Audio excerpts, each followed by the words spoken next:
Hello students, welcome back to my channel, your channel Puneet sir की पाठशाला। और आज बात करने जा रहे हैं क्लास 8 का साइंस का चैप्टर जिसका नाम है लाइट।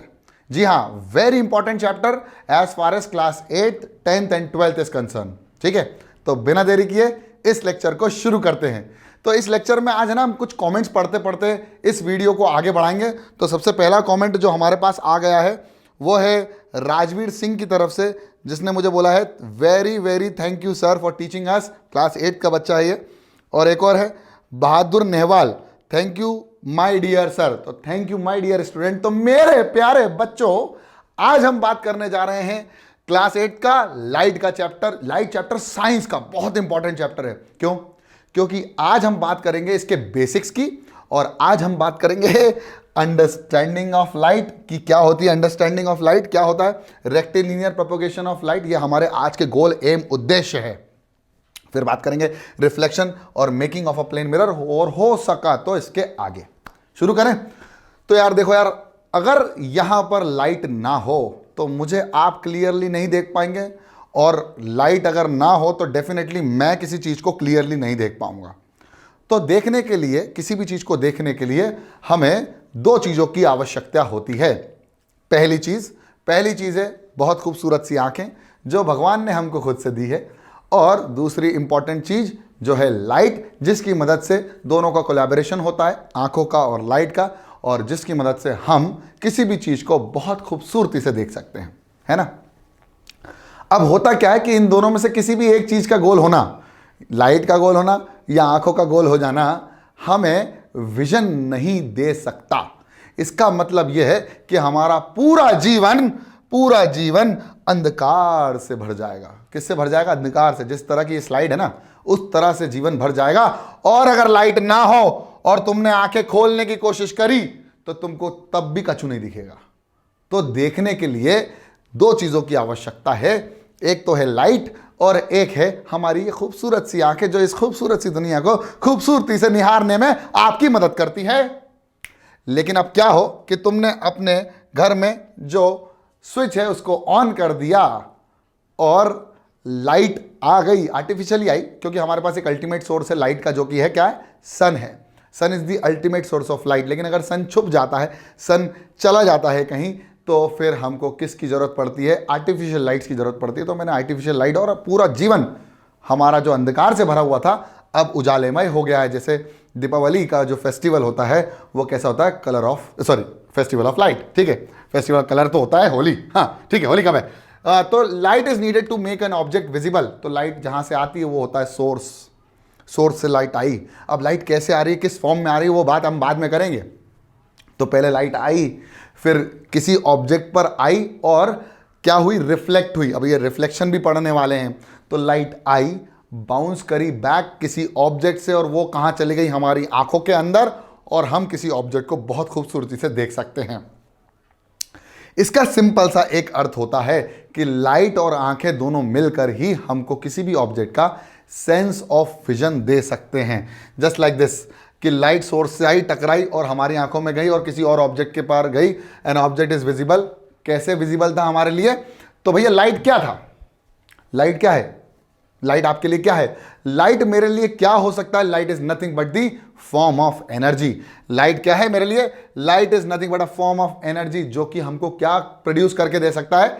हमको प्रोड्यूस करके दे सकता है एक बहुत खूबसूरत सा सेंस ऑफ विजन। किसी भी चीज को देखने के लिए हम या तो आंखें, मन की आंखों से देखें, या हम हमारे पास जो फिजिकल आंखें हैं उनसे देखें, तो हमारे पास सिर्फ एक ही चीज का विजन हो सकता है। वो सेंस ऑफ विजन किसकी मदद से हो सकता है? आंखों की वजह से और लाइट की वजह से। तो light is a form of energy, जो कि हमको क्या दे सकता है? Sense of vision. जैसे आपने पास टॉर्च होती है। तो आज हम बात करने जा रहे हैं प्रॉपर्टीज ऑफ लाइट की, लेकिन मैं इसको एक लेवल अप ले जाकर आज आपको समझाऊंगा कि लाइट जो है वो एक्चुअली में क्या है। मैंने कहा ना, एक लेवल अप की बात करने वाले हैं। तो लाइट एक्चुअली क्या है वो मैं बात बताऊंगा, लेकिन सबसे पहले लाइट कैसे जाती है? रेक्टिलिनियर प्रोपोगेशन, मतलब light always travel in a straight line. ये क्लास 8 तक की बात है। अभी क्लास 10th और क्लास 12th की भी थोड़ा इंट्रोडक्शन में दे दूंगा आपको, है ना, कि लाइट एक्चुअली में दो नेचर रखती है। एक होता है वेव नेचर, वेव नेचर मतलब हमारी लाइट जो है वो एक वेव है, और लाइट का एक पार्टिकल नेचर भी होता है। लाइट का पार्टिकल नेचर मतलब लाइट एक पार्टिकल है, एक मैटर का पार्टिकल है, जिसमें उस पार्टिकल का नाम है फोटॉन्स। उस फोटॉन्स की बात करें तो photons will always travel in a straight line, और वो स्ट्रेट लाइन के ट्रैवलिंग को ही क्या कहा जाता है, रेक्टिलिनियर प्रोपोगेशन ऑफ लाइट। इसी को बोलते हैं light travels in a straight line is called rectilinear propagation of light. अब मैं आपसे जो बात करने जा रहा हूं वो बहुत इंपॉर्टेंट है, बिल्कुल ध्यान से देखिएगा कि जो हमारे पास लाइट है वो दो प्रकार के नेचर रखती है हमारे पास। कितने प्रकार के? दो प्रकार के। इसीलिए इसको कहा जाता है ड्यूअल नेचर ऑफ लाइट। इसलिए इसको क्या कहा जाता है, ड्यूअल नेचर। अब आप बोलोगे सर ड्यूअल नेचर किस तरह से? अरे बताते हैं ना ड्यूअल नेचर। कुछ समय पहले की बात है जब हमारे पास बहुत सारे साइंटिस्ट लाइट को लेकर समझा रहे थे और समझ रहे थे लाइट को, जिसमें न्यूटन सर भी थे। तो न्यूटन सर ने सबसे पहले लाइट के बारे में एक थियोरी दी, और लाइट ने कहा न्यूटन सर ने कहा कि जो लाइट है ना वो छोटे छोटे पार्टिकल से मिलकर बनी है। उनने नाम दिया कॉर्पस्कल्स पार्टिकल, कॉर्पस्कल नाम दिया। और उन छोटे छोटे पार्टिकल से मिलकर बनी है, जो कि हमेशा किस तरह से ट्रैवल करते हैं, always travel in a straight line. They always travel in a straight line. जो कॉर्पस्कल्स होते हैं वो हमेशा स्ट्रेट लाइन में ट्रैवल करते हैं, और जो उनकी स्पीड होती है वो बाद में पता चली, जो कि थी 3 × 10⁸ मीटर पर सेकेंड। इसके बाद पता यह चला ये 3 लाख किलोमीटर लगभग एक सेकेंड में 3 लाख किलोमीटर दौड़ के चली जाती है लाइट एक जगह से दूसरी जगह, और लगभग 8 मिनट 20 सेकेंड से 40 सेकेंड लगते हैं सूरज से धरती पर आने में। इतना समय लगता है, 8 मिनट लगते हैं, और इतनी तेजी से जाती है लाइट। इसी को हम बोलते हैं speed of light represented by c, लेकिन हम इसको ऐसे लिख सकते हैं स्पीड ऑफ लाइट। और हमेशा कैसे ट्रैवल करती है, रेक्टिलिनियर प्रोपोगेशन। तो ये तो बात न्यूटन ने कह दी, लेकिन इसके बाद एक साइंटिस्ट और आए जिनका नाम था हाइगन्स, और उन्होंने बताया कि जो लाइट है वो एक और नेचर शो करती है। और न्यूटन सर की थ्योरी थोड़ी सी गलत है, और उन्होंने कोई प्रूफ तो दिया नहीं था, कोई एक्सपेरिमेंटल प्रूफ तो दिया नहीं था। उन्होंने कहा था भाई लाइट जो है वो एक वेव है, और उन्होंने एक्सपेरिमेंटली प्रूफ भी करा, उसको समझाया भी, उनके लॉज भी दिए। और फिर 1807 या 1801 में 1801 में एक साइंटिस्ट थे जिनका नाम था यंग्स, और उन्होंने कहा यंग्स डबल स्लिट एक्सपेरिमेंट कर दिया, YDSC कर दिया। मैं सिर्फ एक बैक स्टोरी बता रहा हूँ, डरने वाली बात नहीं है, इन सब का नाम क्या ले रहा हूँ मैं। तो उन्होंने YDSC कर दिया, जिसका नाम था यंग्स डबल स्लिट एक्सपेरिमेंट। उन्होंने एक एक्सपेरिमेंट किया, एक एक्टिविटी करी, जिसमें उन्होंने बताया कि लाइट जो है भैया वो स्ट्रेट लाइन में जा नहीं रही है भैया, वो तो वेव है, वो लाइट वेव है। और लाइट की वेवलेंथ बहुत छोटी है। बहुत छोटी होने के माध्यम से ये लाइट की वेवलेंथ हमें समझ में नहीं आती, इसलिए हमें ऐसा लगता है लाइट स्ट्रेट लाइन में ट्रैवल कर रही है, लेकिन ऐसा नहीं है। लाइट एक वेव की तरह ट्रैवल करती है। फिर आए हमारे बहुत ही चहेते साइंटिस्ट जिसका नाम था एल्बर्ट आइंस्टाइन। उन्होंने एक फोटो इलेक्ट्रिक इफेक्ट दिया, जिससे उन्होंने एक चीज़ प्रूव कर दी कि लाइट भैया सीधा ट्रैवल करती है, लाइट पार्टिकल है। और वो एक्सपेरिमेंट तभी पॉसिबल था जब लाइट पार्टिकल नेचर शो करे। और उस पार्टिकल का नाम जो न्यूटन सर बता रहे थे कॉर्पस्कल्स, वो ना होकर उन्होंने नाम रखा फोटॉन्स। क्या नाम रखा? फोटॉन्स। और इसी फोटोन से आया फोटो, और जिसी को हम बोलते हैं फोटोग्राफी। और फोटोग्राफी तब अच्छी होती है जब लाइट अच्छी होती है। बोलो हाँ या ना? बिल्कुल सही सर। तो फोटॉन्स जो है वो एनर्जी पार्टिकल्स हैं, और इन्हीं एनर्जी पार्टिकल्स को क्वांटा बोला जाता है। क्या बोलते हैं? इन्हीं एनर्जी पार्टिकल्स को कहा जाता है क्वांटा। क्वांटा। तो एनर्जी पार्टिकल्स क्वांटा या एनर्जी पैकेट क्वांटा, और जिनका नाम पड़ा फोटोन। और इस फोटोन की वजह से ही लाइट के अंदर कुछ एनर्जी भी होती है और हीट भी होती है, और ये हमेशा ट्रैवल करती है in a straight line. Light always travel in a straight line, and this light which travel in a straight line is known as, this phenomena is known as rectilinear propagation. तो समझ में आ गई light? तो दोनों nature show करा, इसलिए 12th class के अंदर हम पढ़ेंगे ड्यूअल नेचर ऑफ लाइट।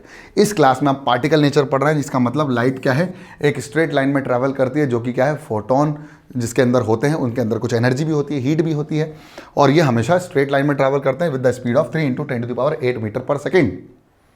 मतलब लगभग 3 लाख किलोमीटर एक सेकेंड के अंदर। तो इस तरह से लाइट, आपने देखा होगा कि ये जो आपके जो भी उजाला वाला जो गैप रहता है, उसके अंदर से जो लाइट आती है वो किस तरह से आती है। तो यहाँ पर भी लाइट हमें दिखेगी। लाइट हमेशा स्ट्रेट लाइन में ट्रैवल करता वो दिखेगी।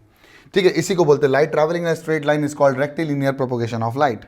ठीक है, तो रेक्टिलिनियर प्रोपोगेशन ऑफ लाइट यानी light travel in a straight line.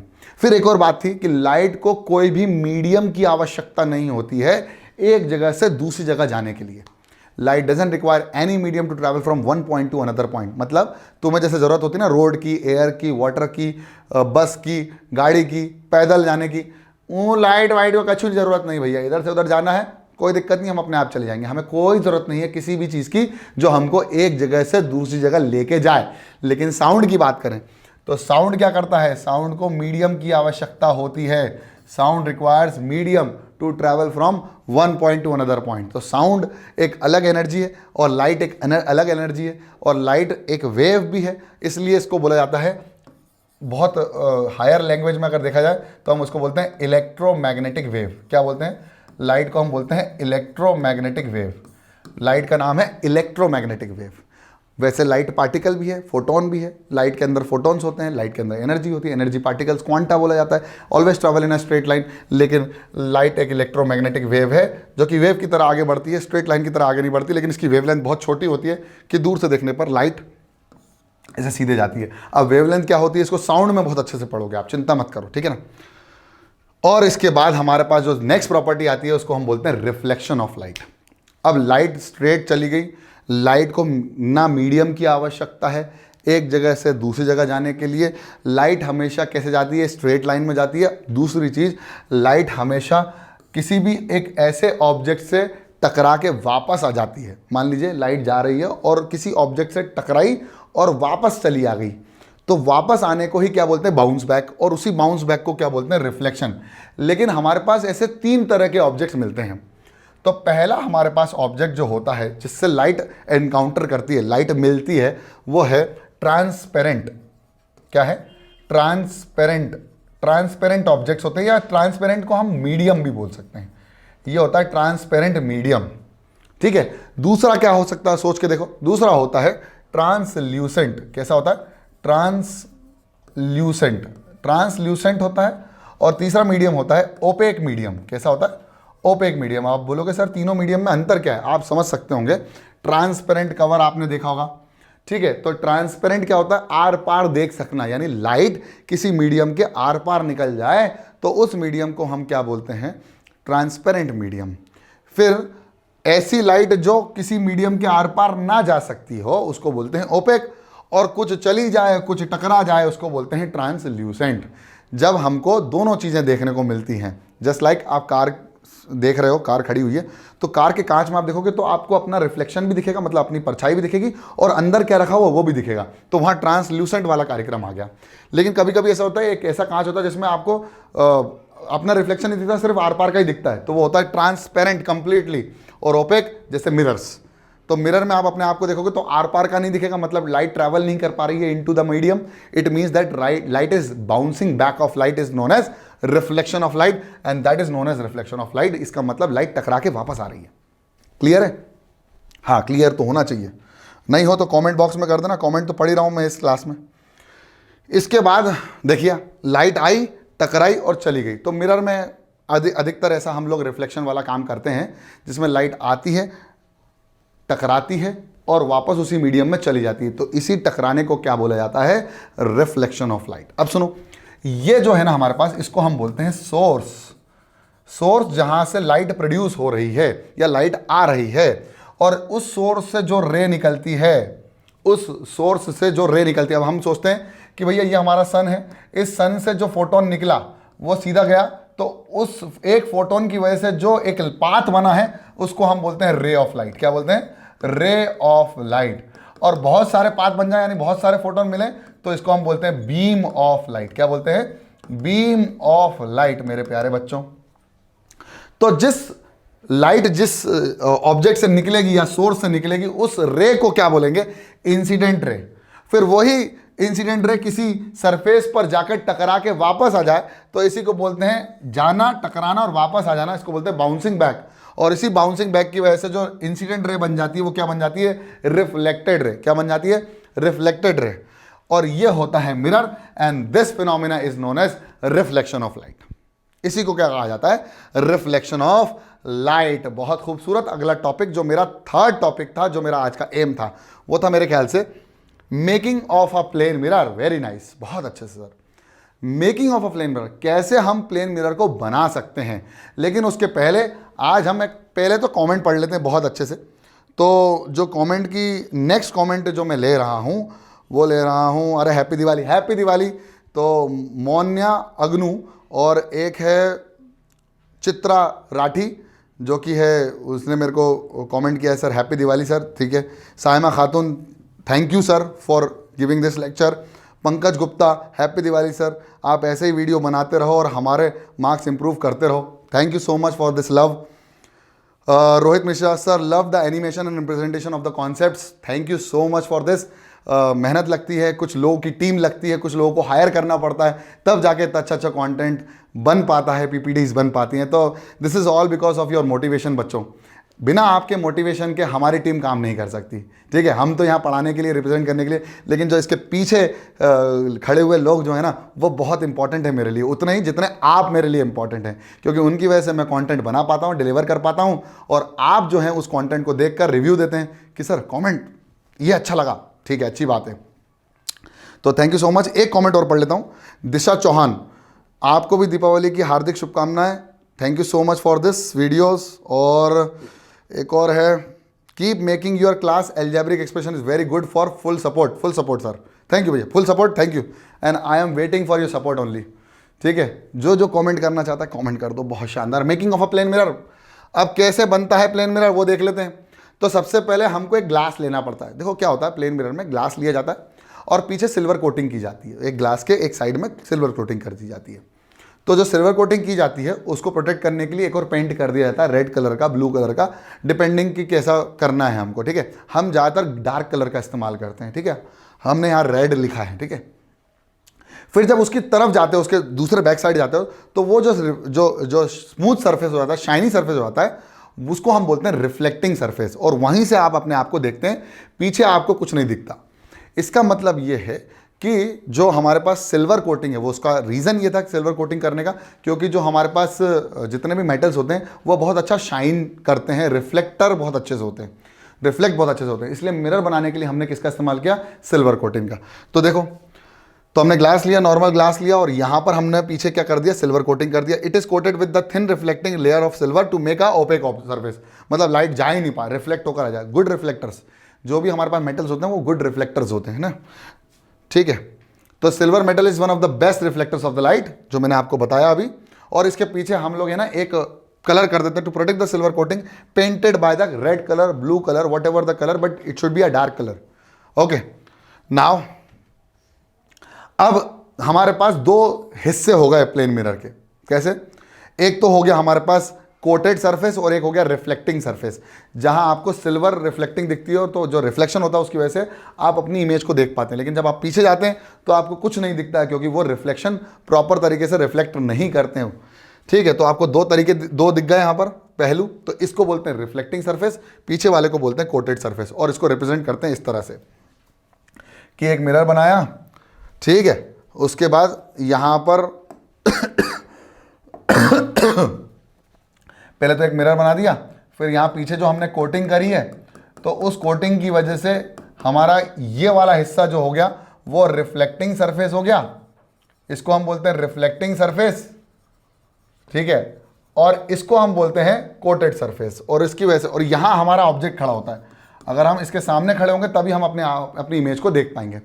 तो इसमें कुछ कैरेक्टरिस्टिक्स इमेज बनती है। मतलब हमने आज तो सीख लिया कि मिरर कैसे बनता है, लेकिन मिरर बनने के बाद इसके कुछ कैरेक्टरिस्टिक्स होते हैं कि कैसी इमेज बनती है, कितनी बड़ी साइज़ की बनती है, कितनी डिस्टेंस पे बनती है। वो सब मेरे ख्याल से हम नेक्स्ट लेक्चर में बात करें तो ज़्यादा बेहतर होगा आप लोगों के लिए और मेरे लिए भी। तो इसको हम बोलते हैं रिफ्लेक्टिंग सरफेस, इसको बोलते हैं ओपेक सरफेस या फिर कोटेड सरफेस, और mirror is a reflecting surface, ठीक है। तो मिरर जो होता है वो रिफ्लेक्ट है। अब हम बात करेंगे अगले लेक्चर में लॉज ऑफ रिफ्लेक्शन की। आज के लेक्चर में इतना ही। और जाते जाते मैं एक दो कमेंट्स और पढ़ लेता हूं जो मुझे बहुत अच्छे लगे एक्चुअली में। एक बोल रहा है सर वाइट बैकग्राउंड नहीं, ब्लैक बैकग्राउंड चाहिए। तो definitely we are working on that. कुछ वाइट रहता है, कुछ ब्लैक रहता है, तो कॉम्बिनेशन तो होता ही है। अभी हमने कोशिश करी ज़्यादा ब्लैक करने की। Awesome sir, thank you so much. ये है कृष्णा दोषी फिर Ashok Chaurasia sir, love your explanation, और ये क्लास 10th के वीडियो पे कमेंट आया, बहुत अच्छा, थैंक यू सो मच। और नुजहत यास्मिन ने कमेंट किया है, क्लास 8th चैप्टर 10 पढ़ाना है सर, उस पर लेक्चर बना दीजिए। तो कोशिश जारी है, और हमारी जो कोशिश है वो पूरी जारी रहेगी। तो कोशिशें कामयाब होती हैं, वायदे और अंडे टूटते हैं। तो मैं वादा नहीं करता हूं, लेकिन कोशिश करता रहूँगा आप लोगों के लिए हर वो लेक्चर बनाऊं जो आपको एग्जाम में आ रहा है। तो मेरे ख्याल से आज के लेक्चर में इतना ही। तो आशा करता हूं आपको ये लेक्चर समझ में आया। लेक्चर समझ में आया तो पसंद आया तो लाइक कर दो, चैनल में नए हो तो सब्सक्राइब कर दो, वो लाल वाला बटन है उसको ग्रे कर दो जल्दी से, और उसको शेयर कर दो अगर ज़्यादा मज़ा आ रहा है तो। और wishing a very happy Diwali to all my dear students, to their families. और आशा करता हूं कि आपकी दिवाली जो है वो जगमग रही होगी, क्योंकि नेक्स्ट डे बन रहा है वीडियो। और दूसरी बात, आने वाला जो वर्ष है वो आपके लिए और जगमगाता रहे, आपका रिजल्ट बहुत इंप्रूव हो। मेरी तरफ से आपके लिए शुभकामनाएं। पढ़ते रहो, बढ़ते रहो, देखते रहो पुनित सर की पाठशाला। जय हिंद।